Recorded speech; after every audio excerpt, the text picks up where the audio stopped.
Sound. Okay. Manatili po tayong nakatayo at bumasa tayo ng ilang scripture dito sa aklat ng John 14:12.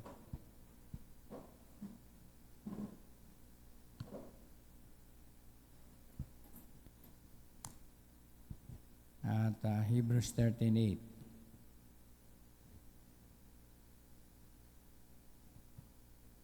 Okay, ganito po ang pagkakasabi sa verse 12. Verily, verily, I say unto you, he that believeth on me, the works that I do, shall he do also. And greater works than these shall he do, because I go unto my Father. At Hebrews 13:8. Tingnan natin ito, Hebrews 13:8.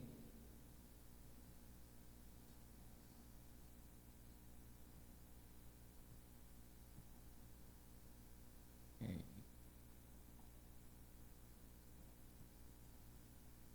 Ito po ang pasabi.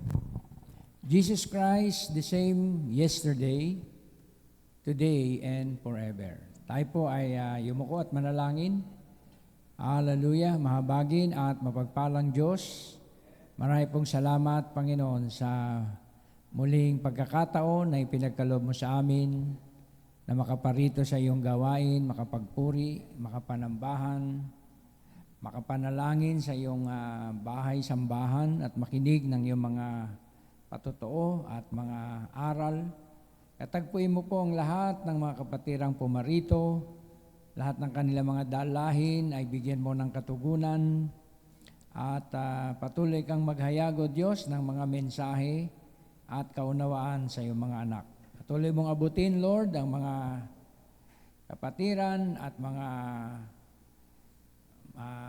kamananampalataya, Panginoon, sa mensaheng ito na makarating sa lubos na pagkakaisa ang iyong katawan at makarating sa posisyon na iyong sinalita at inihula. Salamat, Lord, sa mga salitang ito. In the name of Jesus Christ we pray. Amen and amen. Glory to God. Tayo po ay makaupo na. Now, ito pong ating paksa ay maaring continuity ng ating tema doon sa super sign.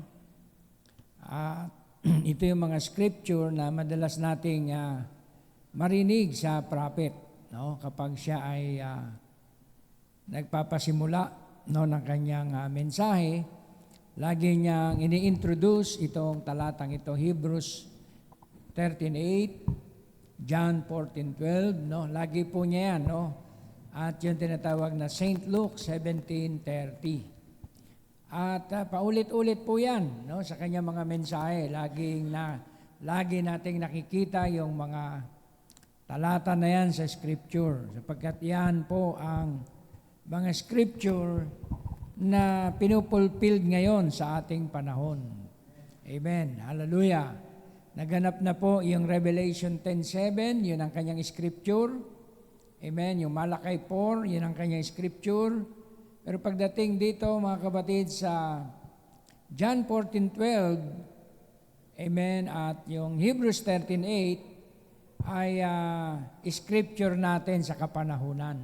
Amen. Although, inintroduce niya to, diba, sa kanyang time, ito ay kanyang pinreach, sapagkat siya yung tinatawag nating first fruit ng scripture na yan. Diba? Sa kanyang mga patotoo, sa kanyang mga gawa, nagmanifest po yan, yung greater works sa ministry ni Brother Branham. Pero hindi po doon yun huminto, kundi merong continuity po yung John 14:12 at Hebrews 13:8. At yun ay naitanong sa time ni Brother Branham. Brother Branham, may ministry pa ba ang bride before the rapture? May nagtanong sa kanya. Yes, sabi niya, it consists, sabi niya, ng fivefold ministry. Amen? At ang ministry na ng bride ay fivefold ministry, but it is so humble. Amen? So, kapag ang tinatawag na ministeryo ay pop up, nagmamataas, malinaw, hindi na po yan ang ministry ng tinatawag na Bride of Christ. Ang ministry ng Bride of Christ, sabi niya, it will be so humble. Amen. At yan ay consist ng tinatawag na fivefold ministry. At sa panahon natin, mga kabatid, ay tunay na hindi na po yan may tatago na sinabi ni Brother Branham na why there are so many divisions among us. Tignan natin yung quotation na yan na sinabi niya na why? Sabi niya, there are so many divisions among us. Okay, tignan natin sandali.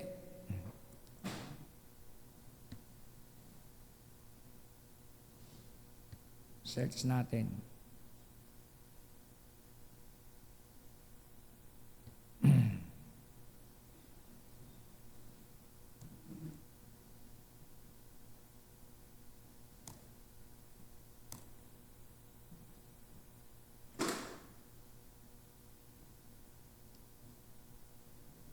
Because sabi niya, the people lack that revelation, the teacher.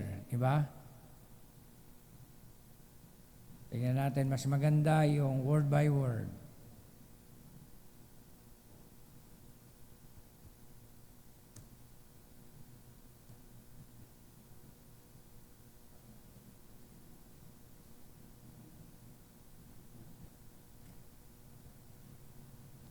Ito na yata eh. Okay. Iba to. By lack of this revelation is why we have so many different divisions among us. I think ito yon, Christ the Mystery. Sa 304. No? Paki-plus din natin dyan. Yan.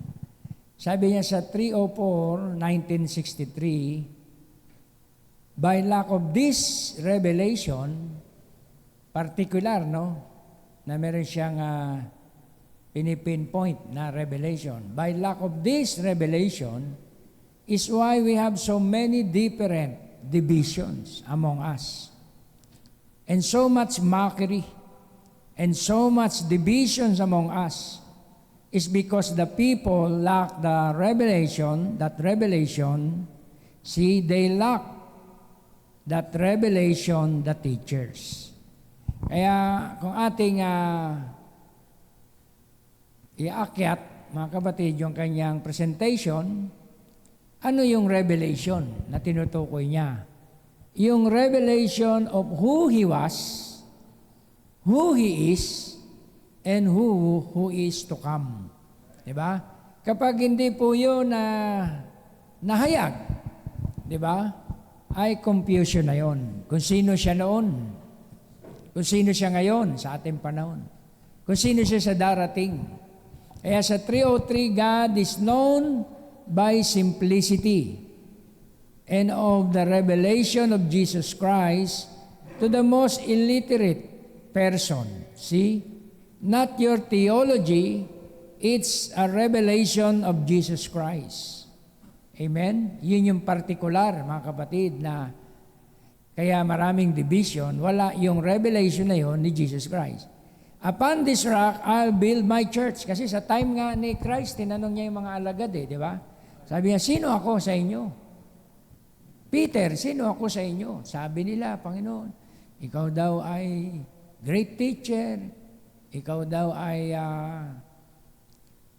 son of David, ikaw ay... Sabi ng Panginoon sa kanya, sino ako sa inyo, sa inyong pagkakaunawa? At sabi ni Peter, sa pamamagitan ng Espiritu Santo, thou art the Christ, the Son of the living God. At yun ang tinuran ni Pedro. At sabi ng Panginoon, upon that rock, di ba, yung kapahayagan, upon that rock, I'll build my church. It's a revelation of Jesus Christ. Upon this rock, I'll build my church. No other rocks accepted.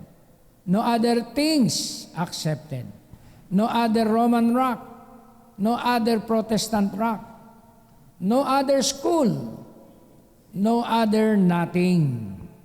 Amen. But on exactly the revelation of Jesus Christ. Through the new birth. Kita mo, hindi mo pwedeng putulin doon o alisin yung new birth The revelation of Jesus Christ through the new birth. Kasi kung wala kang new birth, mali ang revelation mo kay Jesus Christ. Agree kayo ron, mga kapatid? Kasi maaaring sabihin mo, siya ay pinananaanan lang ng Diyos. Message ka na, ha? Hindi talaga siya ang Diyos. Ang Diyos talaga ang Ama. Doon lang, mga kapatid, ay malaking kaguluhan na. Di ba? Naging Diyos siya noong 30 AD. Kaya nung wala pang 30, hindi pa siya Diyos. Di ba? So napakaraming tinatawag na mga idea, ang daming pananaw, even in this end time movement, ay ang dami pong mga belief na sali-saliwa pagdating sa pagka-Diyos. Amen? Kaya sabi rito, it's a revelation of Jesus Christ. Upon this rock, I'll build my church. No other rocks accepted. No other things accepted. No other Roman rock. Amen? Sabi niya gano'n, no other Protestant rock. No other school. No other nothing. But on exactly the revelation of Jesus Christ through the new birth. Kaya hindi mo pwedeng ihiwala yung tinatawag na new birth. He borns in there and He inject His own life. Kaya magkakaroon ka talaga ng malinaw na pagkaalam eh. Di ba? Kasi pinanganak ka doon eh.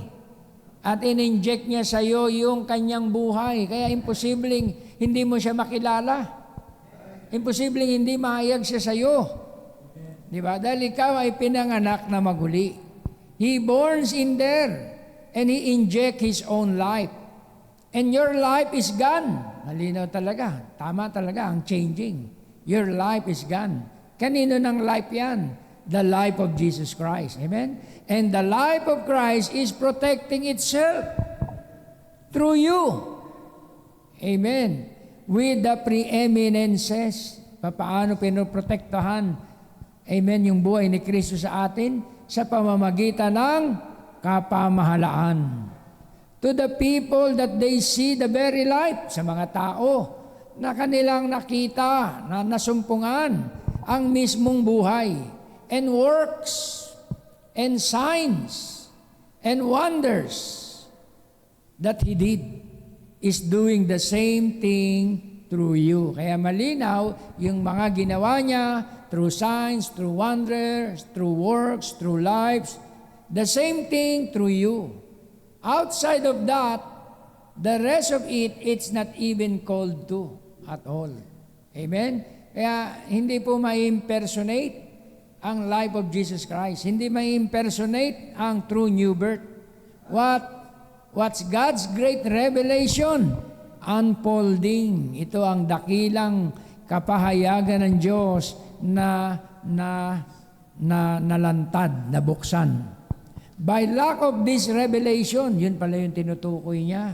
By lack of this revelation is why we have so many different divisions among us. Napakarami pala kasi different eh. Divisions among us. Sa Godhead lang napakaraming belief. Di ba? May belief, mga kapatid, na si Jesus Christ ay tabernacle lang ng Diyos. Huminto doon. Naniniwala naman tayo doon, pero hindi tayo huminto doon. Di ba? Ang Diyos talaga ay yung Espiritu lang na nananahan. Hindi po tayo, mga kapatid, against doon. Pero hindi po ron huminto ang pagka-Diyos kasi ito ay revelation of who He was, who He is, and who is to come. Amen. Kaya kapag hindi po naging maliwanag yan, at ang pagkaunawa sa pagka-Diyos ay hindi under the new birth, tiyak lihis. Di ba? Binunggo niya, mga kapatid, yung kapahayagan ng new birth, tiyak yun, mga kapatid, mali ang understanding niya sa Godhead. Amen? Ang ilan, mga kapatid, ay dalawa daw ang Diyos. Diba? Kasi sabi doon daw, sa panahon ni David, my Lord said unto my Lord, tingnan mo na dalawa, sit thou unto my right hand, until I make thy enemies be subject unto thee. Amen. Kaya huminto na naman sila doon sa kalagayan ng manifestation. Yun ay my Lord said unto my Lord. Sa time po yun, mga kapatid, ng manifestation. Sa time yon ang tinatawag na, anong tawag dito? Manifestation ng Father at Son. Amen. Kaya hindi ka pwedeng uminto sa isang kapayagan. Kailangan ma-dovetail mo yan hanggang doon sa tinatawag na who is to come. Kaya niya sinabi, Jesus Christ is the same yesterday. Sino nagsabi yan? Si Paul. The same yesterday, today, and forever. Kaya hindi po pwede yun mag-contradict. Kaya by lack of this revelation, particular na sinasabi niya, is why we have so many different divisions among us. And so much mockery. Maraming tinatawag na, di ba, pagmumok, di ba? O yung paglalait, di ba? Mga paninira. And so much divisions among us. Amen?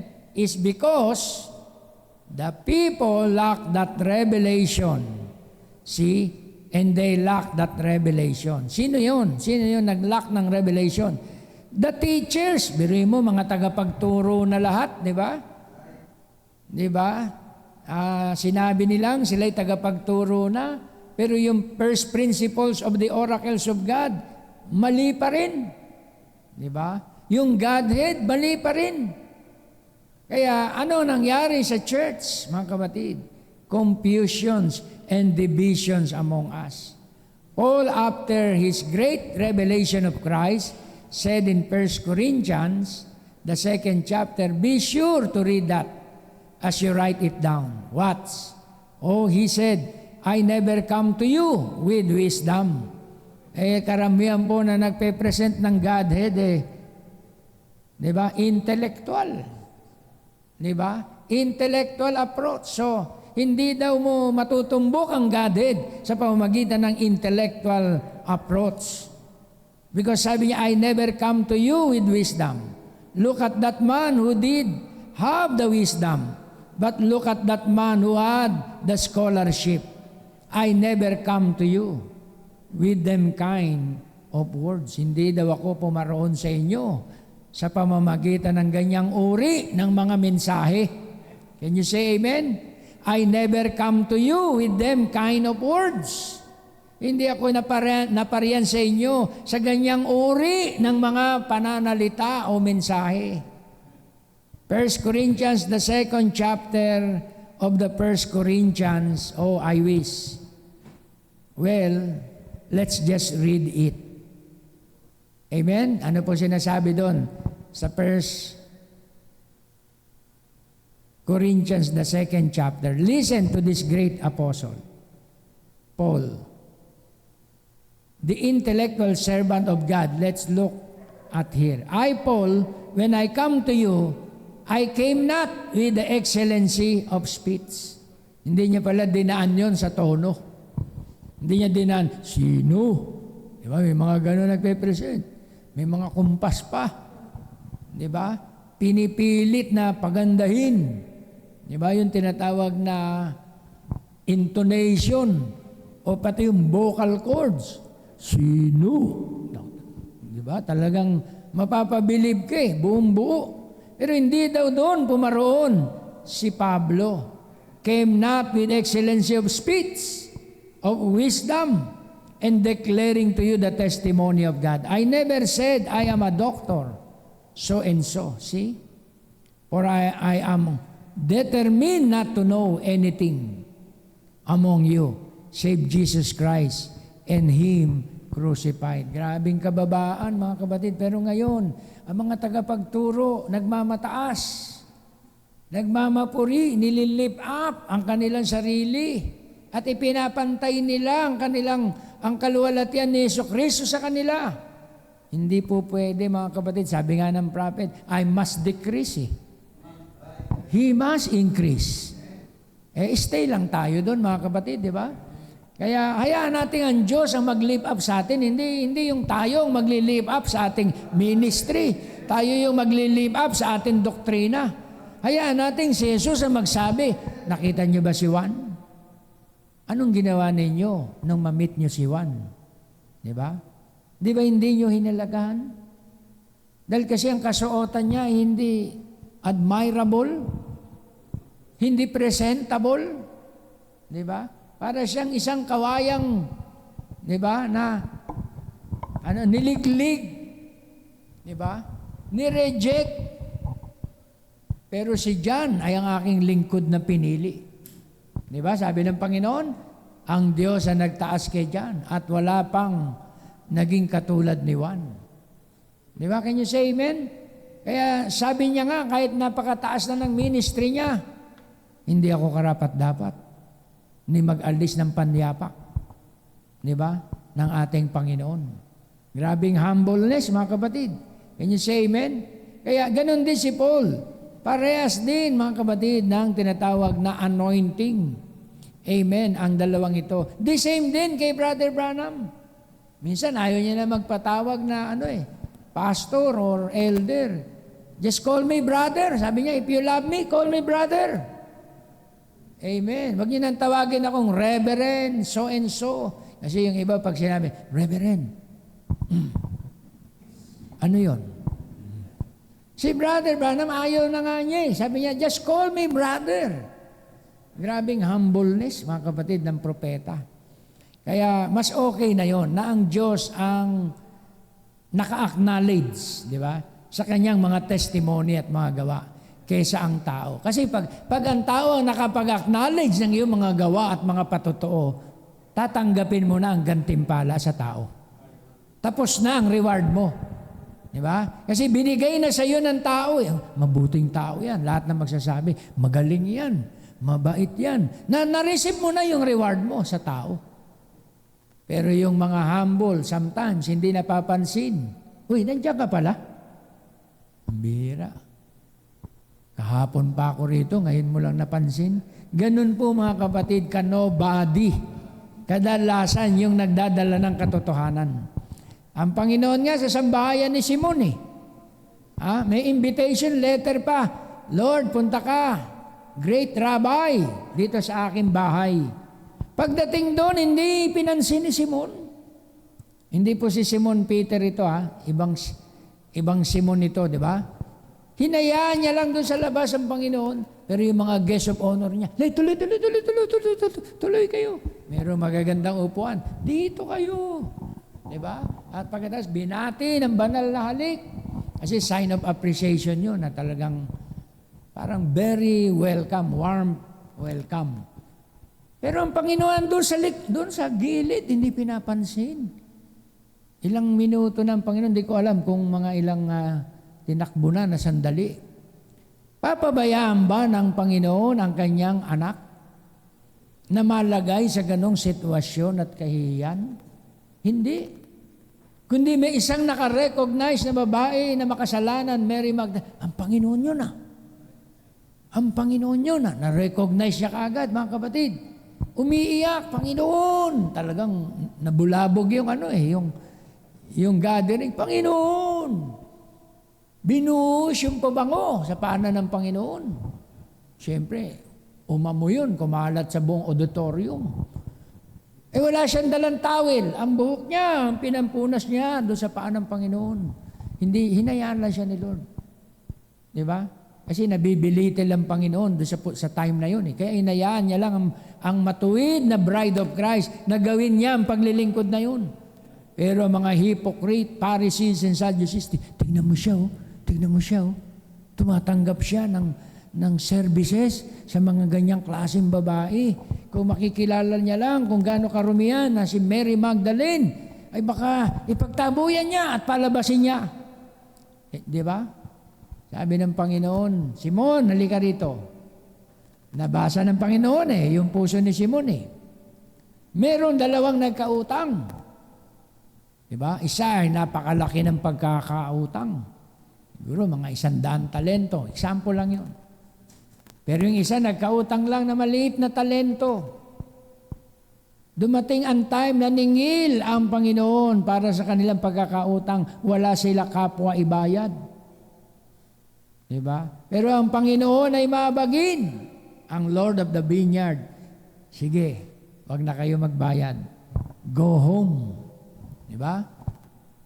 Sino? Simon ang pinatawad ng malaki. Lakas ng sagot ni Simon. Yung 100 talento, Panginoon. Ganon din yung mga Pariseo. Siyempre, yung 100 talento. Okay? Ang babaeng ito ay nagkasala sa akin ng napakalaki, kagaya ng tipo ng 100 talento. Kaya, hinayaan ko siya maglingkod.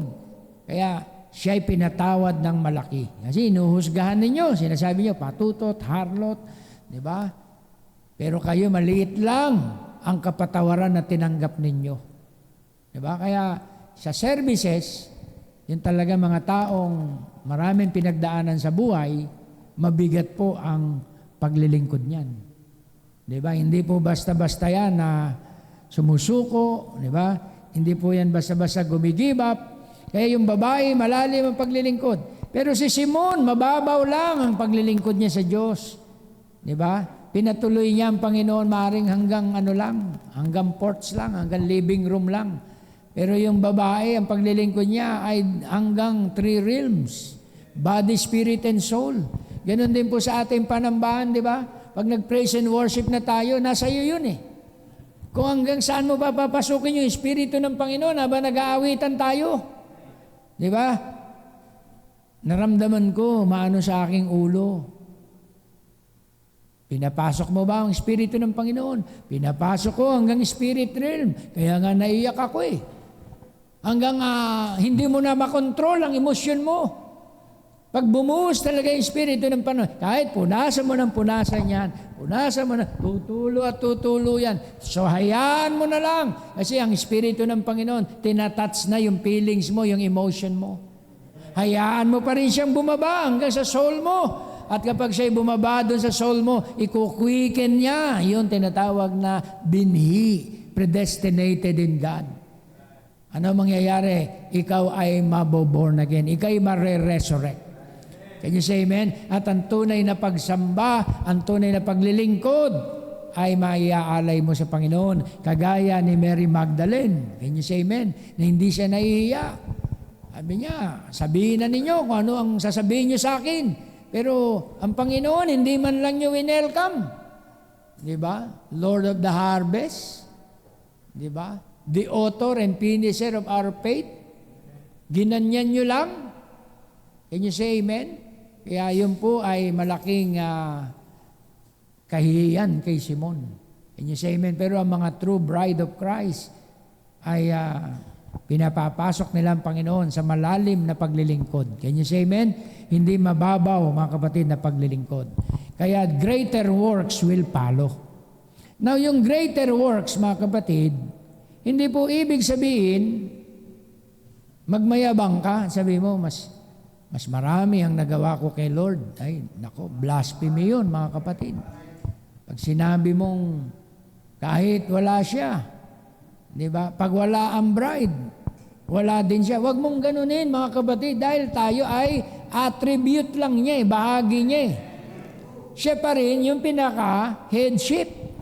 Siya pa rin yung pinaka-tinatawag na ulo. Tingnan mo, ang anak.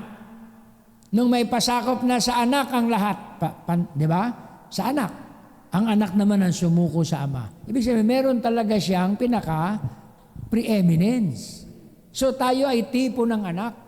Diba? Pag naipasuko na lahat sa atin ang mga bagay, tayo naman ay susuko sa anak upang ang Diyos ay maging lahat sa lahat. Doon mangyayari yung God all in all. Amen? Doon matutupad, mga kapatid, yung super sign. Diba? Hindi mo pwede yung akuin individually at sabihin mo, ikaw ay capital G o capital God. Hindi po. Ikaw ay minor God, under God pa rin.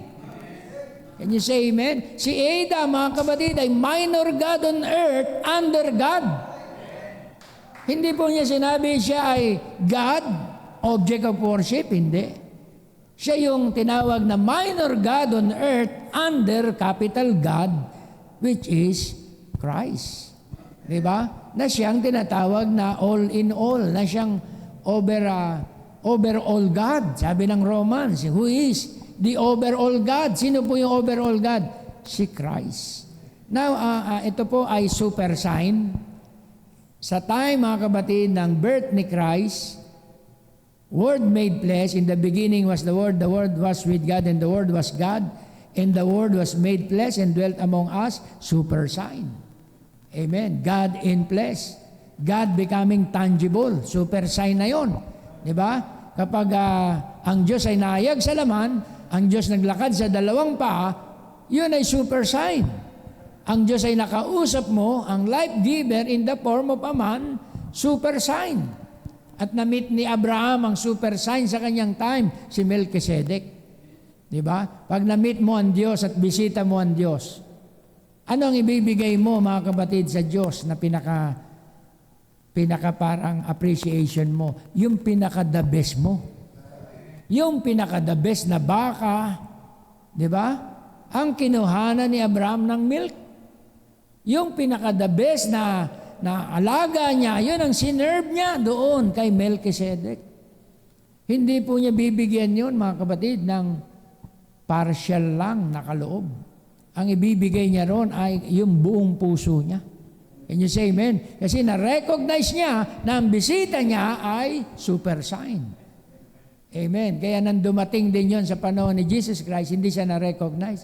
Sabi niya nga, si Abraham, nagalak siya nang makita ang aking araw. Pero kayo dito, binabato niyo ako. Di ba? Si Abraham nagalak nang makita ako. At sinabi sa panahon ni Moses na I am that I am. Ako yung pinipreach ni Moses, ako yung pinipreach ni Abraham, ako yung na-meet ni Abraham, ako yung na-meet ni Moses sa burning bush. Pero hindi niyo ako pinahalagahan. Sabi ng Panginoon, I and my Father are one. Lalo nagalit yung mga Hudyo. Di ba? Ika'y tao, nagpapanggap kang Diyos. Kasi super sign na yun eh. Ang alam nila, ang Diyos ay Espiritu lang eh. Pero ang Diyos ay nasa laman na, hindi na nila ma-accept. When you see me, you see the Father. Lalong nagkuyom yung ano. Amen? Noon po, naranasan namin yan, mga kapatid. Habang pinipreach namin yung the oneness of the Godhead, may kaharap kami, mga Trinitarian. Pag pinipreach namin yung one God, talagang nagagalit sila. Diyan nga ako montik ng magripuhan eh. Diyan sa release ng tren eh. Pinreach ko yan eh, yung tinatawag na Godhead eh. Yung pala merong sympathizer doon ng Trinitarian, galit na galit, bagong laya. Mambihirang yan. Nakaabang doon sa dilim, talagang iniintay akong dumaan. Buti na lang, may mga spy ako doon na mga sympathizer na hindi pa naman believer. Pastor, wag ho kayong dadaan doon. Kasi daan tao lang yun, ganyan lang. Oh. Pag ginanong ka sa dilim, hindi mo alam eh. Nakaabang po sa inyo si Kanuto doon. May dalang pambaboy. Yung pambaboy, yung pangwakwak ng leeg, yun yung pinakaano eh. Ganun ba? Sige lang, tuloy lang tayo. Ang revelation ko nun, for to me to live is Christ and to die is gain. Kaya preach. Dapat yun, dismiss the service. Uwi. Dumating pa yung chairman. Barangay chairman kasi mga kapatiran. Si pastor. Sinaksak na ron. Yung balita advance eh. Di ba? Hindi pa sinaksak, pero yung balita doon, nasaksak na. Dating yung chairman, kasi yung anak noon, kaibigan ko eh. Halika, sumama ka na sa amin. Chairman, di pa po tapos eh. O sige, mag-iingat ka. Sabi ng chairman, nag-alala. Huwag ka nang dumaan dyan, kasi iskinita talaga yun, ganun. Pasikot-sikot yun, ando doon yung mga adik, lahat na ng mga maruruming buhay, nandun na.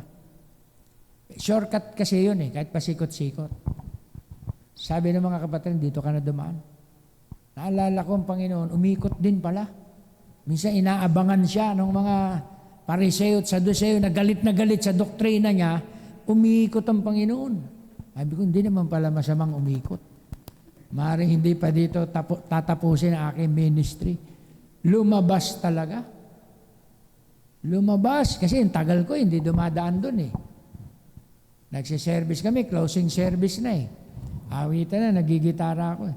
Makita ko, nandiyan na yung nandiyan na yung boteng basag. Yung bote ng long neck yata yun na, di ba matalim yun pag binasag na gano'n? Ganyan na, gumaganyan na sa tagiliran ko. Panginoon, talagang hindi ako pinabayaan. At sa awa ng Panginoon, pinaka-daplis na daplis lang dito sa daliri. Pero madugo din, daliri. Kaya nagsumbong yung mga kapatid. Si pastor doon, sinaksak. Sinaksak na doon. Yun po ang nangyari, mga kapatid. Kaya, preach mo yung katotohanan. Manggigigil, mga kapatid, yung mga tinatawag natin impersonator. Kaya hindi pa ang doktrina, hindi pa nga guided. Kaya ano ko na yun, sanay na ako. Pag pinreach ko yung truth, new birth, marami manggigigil talaga, manggagalaiti. Gigil ng gigil. Diba? Kasi the same din ang guided tsaka new birth. Kaya yun po mga kapatid, no? Kaya sabing ganon, sabi ba ito sa ating binabasa? Si Paul, mga kapatid, nang i-preach niya ang mensahe, hindi niya dinaan ito sa pamamagitan ng excellency ng speech. Hindi niya dinaan ito sa kaalaman with enticing words of man's wisdom, but in the demonstration of the Spirit and power. Amen. There is the gospel.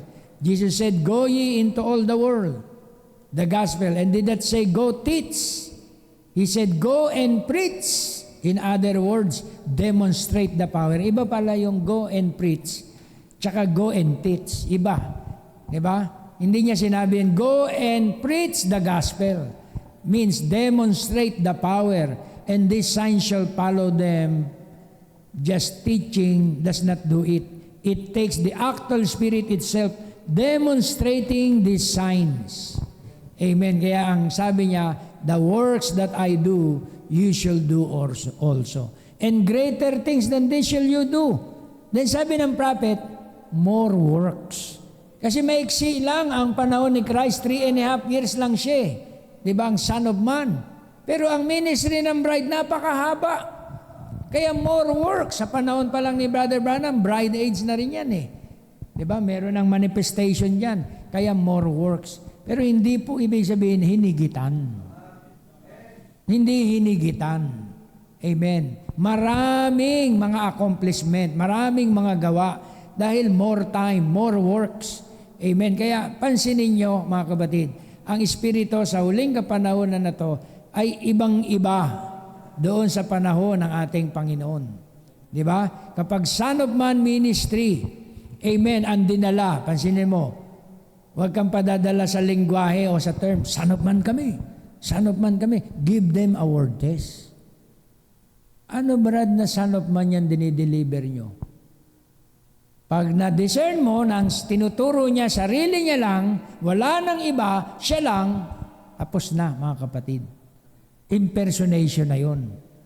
Dahil ang Son of Man, ang revelation niya, from east to west.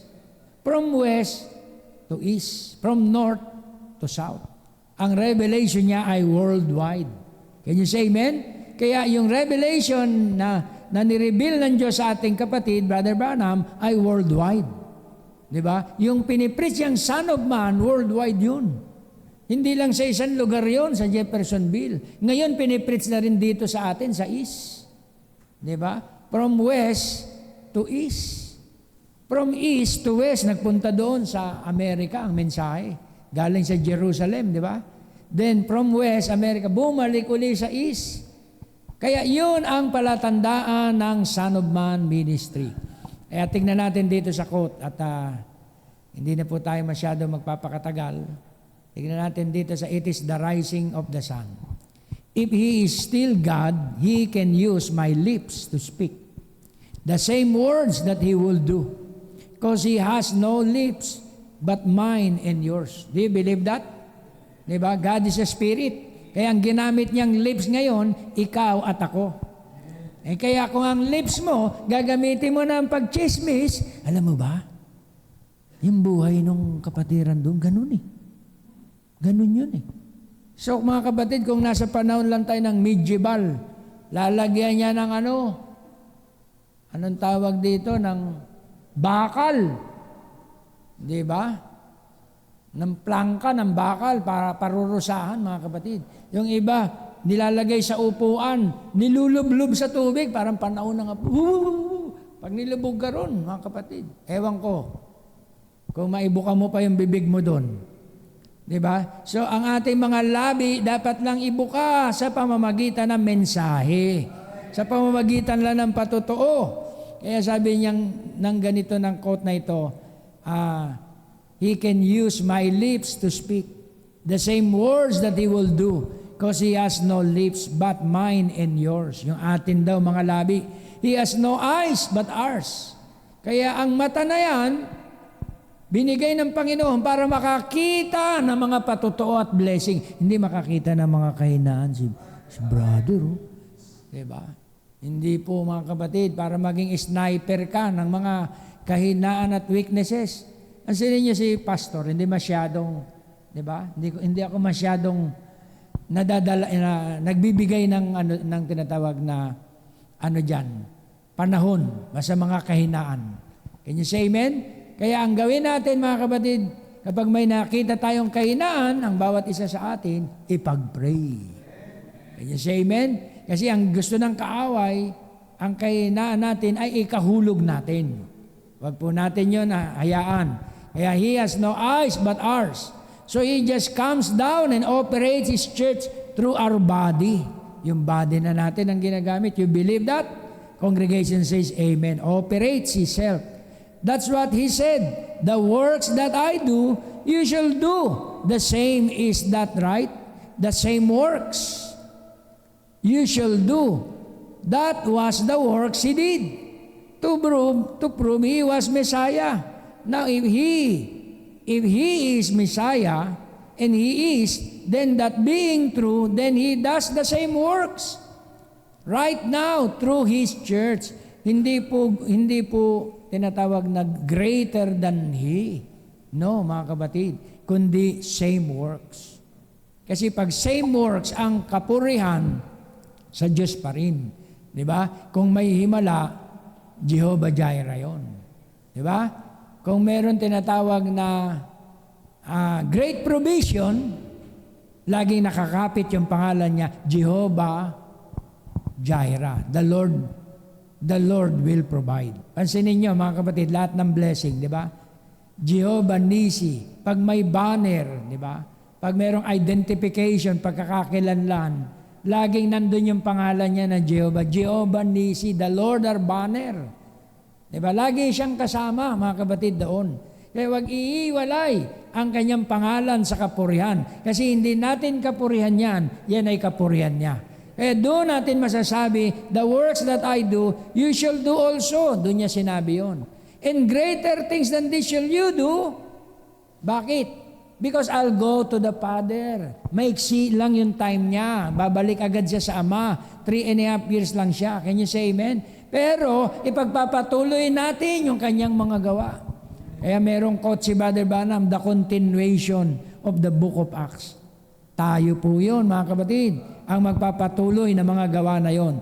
Then He does the same works right now through His church that He did. That proves that it's right regardless of all your denomination.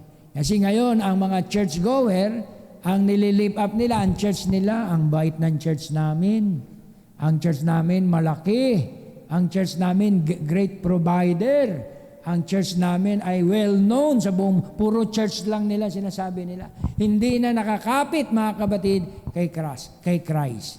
God taking a humble sinner and cleansing him by His blood and dropping that confessed sin into that Clorox blitz of the blood of the Son of God. Tandaan po natin kapag ang isang kasalanan at isang pagkakamali ay napagsisiya na ng isang tao o kapatid, ay wag na po natin yung bubungkalin. Kasi yun po ay tinapo na ng Diyos sa sea of forgetfulness. Kapag ang isang kasalanan ay nayag, ang isang pagkakamali na pagsisiya na, wala na yun sa atin. Blotted out na yun. Tinapo na yun sa sea of forgetfulness. That Clorox blitz of the blood of the Son of God and putting His own life into that man by the baptism of the Holy Ghost. See? Yung buhay daw niya, nilagay niya doon sa tao na yon. Sa pamamagitan daw ng bautismo ng Espiritu Santo. Then if we have the genuine baptism of the Holy Ghost, what's wrong with us when Elijah dropped the robe for Elisha, he got a double portion of it. Jesus said, the works that I do, you shall do also, and greater than this shall you do, for I go unto my Father. What's wrong, church? Amen? Kaya yung word po na sinabi doon, greater works, ay yung span of time. Yung more works. Amen? The same Spirit, but more works. So yun yung topic natin na super sign. Super sign in these last days. Kaya sabi nga noon, Spirit of Him and the flesh of Him, put it together, made mechanics and dynamics. Kaya yung dynamics pala ron, hindi tayo. Yun yung nanaan sa atin na pinagsama yung ating laman, yung ating physical, at saka yung kanyang spirit, pinagsama.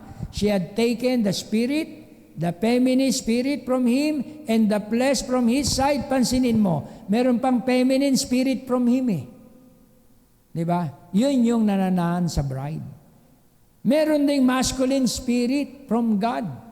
Diba? Yun yung tinatawag na Spirit of the Father.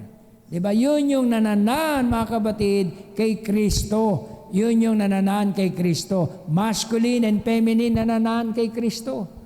Pagdating ng ating panahon, yung masculine na yon, si Christ. Yung feminine spirit na yon, yun yung attribute naman ng bride. Kaya tayo yung tinatawag ngayon na mechanics and dynamics. Amen. Put it together, pinagsama. Kaya tinawag siyang she is him. Kaya it can only manifest if it does something different from the groom, it isn't the bride. Because she is flesh of his flesh, bone of his bone, life of his life. Power of his power, she is him. Paano mo nalaman na she is him? Give him a word test. Give them a word test. Pag ang kanilang bumubuka sa kanilang mga bibig ay malayo sa katotohanan, hindi ako yan. Yan ang ibig sabihin ng mensahe. Wala ako dyan. Wala dyan ang tinatawag na kapuspusan. Amen? Kaya ang bride binigyan ng Diyos ng intelligence, ng discernment, para ma-discern natin ang bawat spirit. Amen. Oh, glory. Last quote, sana yon, yung super sign dito. Yan. But God gave a super sign, Emmanuel, the seed of Abraham, made flesh, and dwelled among us ngayon sa ating time. Dies, rose again, in order to redeem the church and to sanctify the church, that He might live in the church and still produce the super signs. Yung super sign, hindi atin yun. Sa Kanya yun. Pero pinoproduce na natin ngayon because the life of Jesus Christ is in us. Amen. Hallelujah. Kaya, and produce the super sign to others as the ages grow on, as He promised, not a super organization, but a super sign. Oh, born of His very life. God's own life living in us, producing the same sign He did at Sodom, down there by the prophet Abraham. Di ba? Nasa atin po yung super sign na yon. Sa panahon ni Brother Branham, andun ang discernment. Sa panahon ng bride, andun din ang discernment sa mensahe. Kasi kung wala kang discernment sa mensahe, mapapagkamalan mo ang false na truth. Kasi almost hairline lang ang diferensya, mga kapatid. Kaya kailangan ng clear understanding. Kaya yung super sign ngayon ay ang manifestation ng Holy Ghost in the form of the bride.